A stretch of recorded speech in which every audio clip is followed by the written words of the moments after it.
Hello दोस्तों, स्वागत है आपका एनवी एजुकेशन में। तो अब हम शुरू कर रहे हैं इस चैप्टर 3 का अगला पार्ट, जिसमें हम जानेंगे कुछ आनुवांशिक रोगों के बारे में। तो इससे पहले हम जान लेते हैं कि आनुवांशिक रोग कहते किसे हैं। तो वह रोग जिसका स्थानांतरण पीढ़ी दर पीढ़ी उन जनकों से उनके संतानों में संचारित होता रहता है, उसे आनुवांशिक रोग कहा जाता है या फिर आनुवांशिक संचारित रोग कहते हैं इसे। अब इसमें क्या है कि हमारे पूर्वजों से जो बीमारियां एक पीढ़ी से दूसरे पीढ़ी आती रहती है, उसे ही हम आनुवांशिक रोग कह रहे हैं। तो बच्चों में यह अवस्था या इसके लक्षण जन्म से ही उपस्थित रहते हैं, भले ही दिखे या ना दिखे, ये बाद की बात है। लेकिन हाँ, उनके शरीर में ये बीमारियां जो है वो जन्म के साथ ही मौजूद रहती हैं। अब इसका कारण क्या क्या हो सकता है? तो जीन की असमर्थता, दोषपूर्ण जीन, या फिर गुणसूत्रों की संरचना अथवा संख्या में असमानता होना। ये जो है ये कुछ कारण है जिसकी वजह से आनुवांशिक रोग जो है वो होते हैं।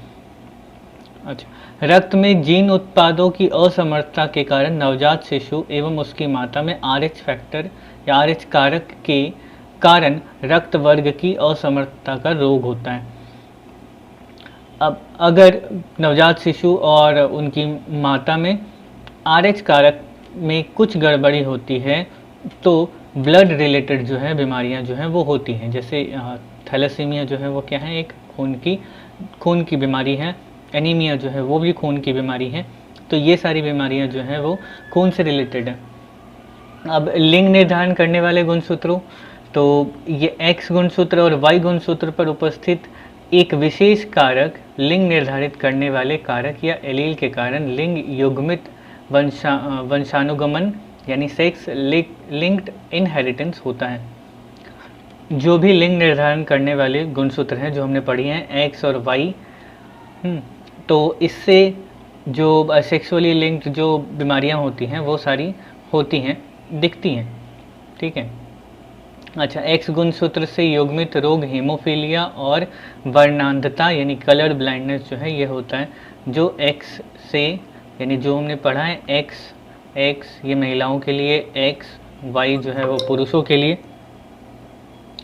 तो जो एक्स वाले पार्ट से जुड़े हुए जो बीमारियां हैं उनमें एक है हीमोफीलिया, दूसरा है कलर ब्लाइंडनेस।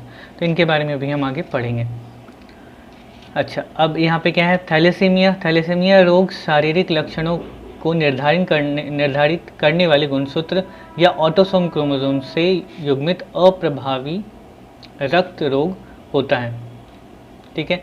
अच्छा, अब थैलेसीमिया किसकी वजह से होता है? तो ऑटोसोम क्रोमोसोम्स की वजह से होता है। अब यहाँ पे सेक्सुअली लिंक्ड जो है वो इनहेरिटेंस यहाँ पे नहीं है।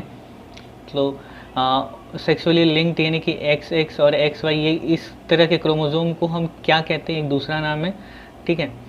एक तो सेक्स क्रोमोसोम कहते हैं इसको। ठीक है। इसके अलावा इसका अच्छा वाला नाम क्या है? हाँ, ये ऑटोसोम है, तो ये क्या होगा ये आप मुझे कमेंट करके बताना है। इसका भी नाम ए से शुरू होता है। ओके। अच्छा, तो थैलेसीमिया जो है वो ऑटोसोम क्रोमोसोम्स यानी कि इनको छोड़ करके, ये तो एक एक पेयर है, एक एक जोड़े में है, और बाकी बचे हुए जो 22 जोड़े हैं उनको हम ऑटोसोम क्रोमोसोम्स कहते हैं। ठीक है। तो इन 22 जोड़ों में जो भी चीज़ें बदलाव होती हैं, जो भी क्रोमोसोम्स में कुछ अंतर पाया जाता है, तो उसकी वजह से अलग अलग तरह की बीमारियां होती हैं, जिनमें से किसी एक चीज़ के गड़बड़ की वजह से थैलेसीमिया की बीमारी जो है वो पीढ़ी दर पीढ़ी चलती रहती है। अच्छा, इसका पीढ़ी दर पीढ़ी संचरण जनकों से उसकी संतानों में होता है, जबकि माता एवं पिता दोनों ही इस रोग के कारक जीन के अप्रभावित वाहक हो सकते हैं। ये अप्रभावित वाहक, अब देखो किसी बच्चे में, मान लिया ये ए जो है वो एक बच्चा है। अच्छा, इसके जो माता पिता है, मान लिया ये XY जो है वो, अच्छा XX और ये XY, ये मदर है, ये फादर है। अब इन दोनों में से हो सकता है कि ये थैलेसीमिया की बीमारी ना इनको हो ना इनको हो, हाँ, लेकिन इस बच्चे में ये थैलेसीमिया की बीमारी हो सकती है। यही यहाँ पे कहा जा रहा है कि हो सकता है माता और पिता दोनों ही अप्रभावी वाहक हैं, मतलब इनको थैलेसीमिया नहीं है लेकिन इनके बच्चे को थैलेसीमिया है। अब बोलोगे कि ये कहाँ से आ गया? तो हो सकता है इनके पेरेंट्स में, या तो इनके माता पिता या तो इनके माता पिता में किसी में थैलेसीमिया की बीमारी रही होगी और उनको दिखा भी होगा कि उनमें बीमारी है, उनसे इस इनमें या फिर इनमें बीमारी आई है जो अप्रभावी रही, और फिर यहाँ से अगली पीढ़ी में चली गई जिनमें वो प्रभावी लक्षण जो है वो दिखा। ठीक है, तो इस तरह से जो है बीमारी जो है वो एक पीढ़ी से दूसरी पीढ़ी में आती है, किसी में दिखती है तो किसी में नहीं दिखती है। और थैलेसीमिया में जो पेरेंट्स होते हैं वो अप्रभावी वाहक होते हैं। क्लियर? अच्छा, अब माता पिता केवल जीन के वाहक होते हैं लेकिन वे इस रोग से पीड़ित नहीं रहते हैं, अर्थात हेट्रोजाइगस होते हैं। मतलब इनमें वो प्रभाव जो है थैलेसीमिया का वो नहीं दिखता। किन में दिखता है? तो अगली पीढ़ी में हो सकता है। फिर इस ए की शादी जो है वो बड़े होने के बाद यहाँ पे ए की शादी जो है वो बी से हुई, इनके जो बच्चे हों, इनके जो भी बच्चे हों उनमें वो थैलेसीमिया की बीमारी ना दिखे। ठीक है, फिर इनके जो अगली पीढ़ी है उसमें हो, इस तरह का सीन जो है वो होता है। क्लियर? ठीक है, आगे बढ़ते हैं। अब देखो, अब थैलेसीमिया के बारे में डिटेल में हम इस वीडियो में पढ़ेंगे। तो थैलेसीमिया, अच्छा, ये बीमारी कैसे होती है? तो हीमोग्लोबिन के संश्लेषण की कमी के कारण आनुवांशिक हेमोलिटिक एनीमिया से संबंधित ये रोग है जो ऑटोसोम गुणसूत्र की असामान्य इस रोग के जीन की उपस्थिति के कारण पीढ़ी दर पीढ़ी संचारित होती रहती है।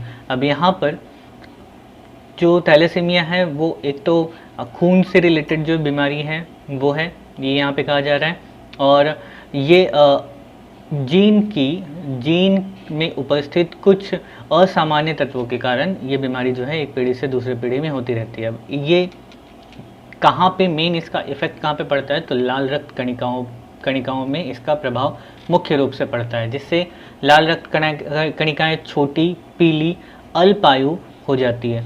ठीक है, वैसे एक सवाल और है कि ये लाल रक्त कणिकाओं का लाइफ कितना होता है, कितने दिन का होता है, ये कितने दिन तक जिंदा रहती हैं? ज़रा आप ये कमेंट करके नीचे मुझे बताओ। तो लाल रक्त कणिकाएं जो है वो छोटी रहती हैं, इस बीमारी की वजह से पीली होती हैं। वैसे लाल रक्त कणिकाओं का जो रंग है वो लाल होता है, आपको पता है आयरन की वजह से इसका रंग जो है वो लाल होता है, हीमोग्लोबिन के कारण। ठीक है, ओके, ये अल्पायु हो जाती है। ठीक है, चलो हम बता देते हैं यहाँ पे। ये जो है वो वैसे तो इसका टाइम जो है वो 120 दिन का रहता है, लेकिन जब भी थैलेसीमिया की बीमारी होती है तो इसकी जो आयु है वो 120 दिन से कम हो जाती है। लगभग 1 महीने, 30 दिन, 60 दिन इस तरह से जिंदा रह पाते हैं। अच्छा, प्रारंभ में थैलेसीमिया रोग मेडिटेरेनियन समुद्र के चारों ओर आसपास बसे देशों की आबादी में होता था। यह हीमोग्लोबिन से वंशानुगत असामान्यता जिसके कारण आरसीबी आसानी से टूट जाता है। यह रोग स्त्री एवं पुरुष दोनों को सामान्य रूप से प्रभावित करता है। शुरुआत के समय में जब ये बीमारी प्रचलन में आई थी तो ये मेडिटेरेनियन सी, यानी कि आप उस तरफ यूरोप वाले पार्ट में, वहाँ पर ज़्यादातर ये बीमारी फैली हुई थी। बट धीरे धीरे ये बीमारी जो है वो पूरे धरती पर फैली। अब ये आप जानते हैं कि शुरू के समय में, इतिहास आपने पढ़ा है, शुरू के समय में जब कॉलोनीज़ बहुत सारी बनी तो विदेशों से लोग दूसरे दूसरे जगहों पर राज करने के लिए जाते थे, वहीं पर रह जाते थे, बस जाते थे, जिसकी वजह से जो है वो अपने लक्षण जो है वो दूसरे देशों के लोगों पर भी छोड़ गए, उनकी पीढ़ियों पे, जिसकी वजह से आगे आने वाली वहाँ की पीढ़ी जो है वो इन बीमारियों से ग्रसित हो गई। अच्छा, इससे पुरुष और स्त्री दोनों ही प्रभावित रहते हैं, ऐसा नहीं है कि सिर्फ किसी एक जेंडर पे इसका असर पड़ता है। ओके, अच्छा, इसका आकार कैसा होता है? तो हंसिए के आकार का होता है। तो यहाँ पर देखिए, ये जो है ये नॉर्मल प्लेटलेट्स हैं। ठीक, नॉर्मल ब्लड है, ब्लड में प्लेटलेट्स, और ये आरबीसी और यहाँ पे डब्ल्यूबीसी के, या तो पूरा वाइट ही कर दिया है। ठीक है, डब्ल्यूबीसी के छोटे छोटे कण जो हैं वो भी हैं। तो ये नॉर्मल कंडीशन है। हाँ, ये वाइट ब्लड सेल्स आपको दिख रहे हैं यहाँ पे हल्के हल्के। ओके, और ये यहाँ पर जो है ये थैलेसीमिया से बीमार हुए लोगों का ब्लड सेल्स है। तो आप देख रहे हो ये हमारे जो नॉर्मल रेड ब्लड सेल्स होते हैं, आरबीसी जो होती हैं, वो थोड़े से गोल और बीच में से चपटी होती हैं। ठीक है, इस तरह के आकार की होती है जनरली अगर हम इसको काटें तो।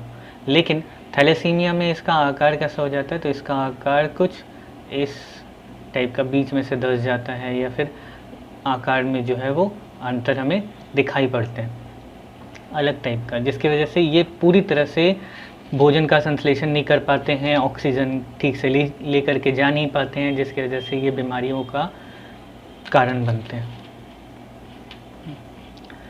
अच्छा, हंसिया आकार की लाल रक्त कणिका के कारण एनीमिया रोग थैलेसीमिया से भिन्न है, क्योंकि इसमें ग्लोबिन का संश्लेषण ठीक से नहीं होता। हीमोग्लोबिन की बात हो रही है।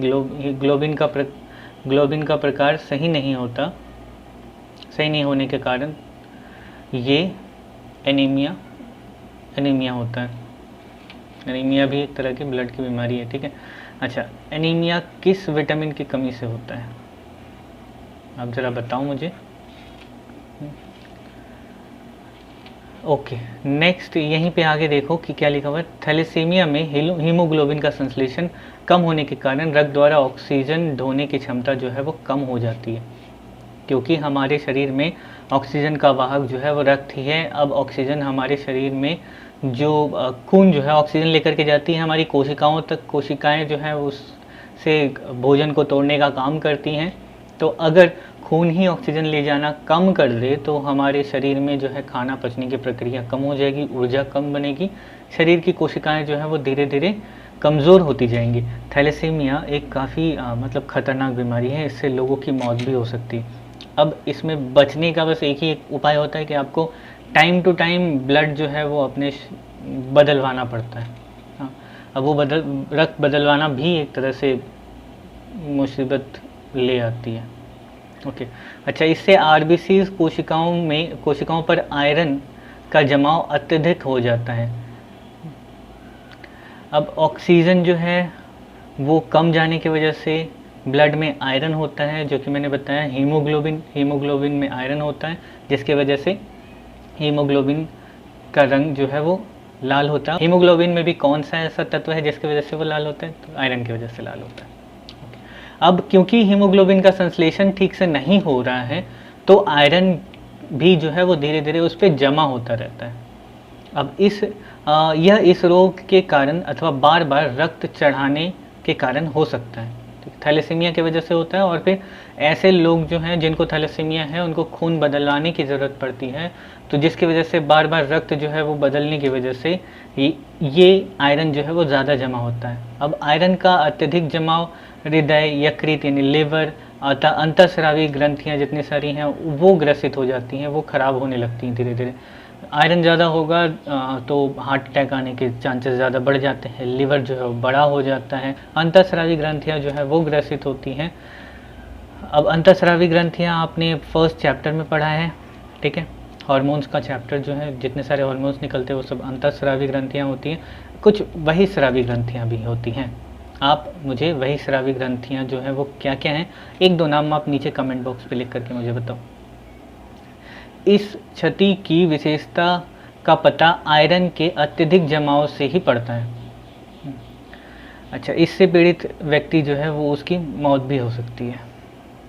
ओके, तो थैलेसीमिया कोई ऐसी बीमारी नहीं है जिससे कि आसानी से बचा जा सके। अब जितनी सारी जेनेटिक बीमारियां जो होती हैं ना, वही मेन गड़बड़ का कारण होती हैं, क्योंकि ये जल्दी ठीक नहीं हो सकता। और अगर ये टेक्नोलॉजी जो है वो ठीक करने वाली है तो वो इतनी महंगी है कि आम लोग उसको अफोर्ड नहीं कर पाते।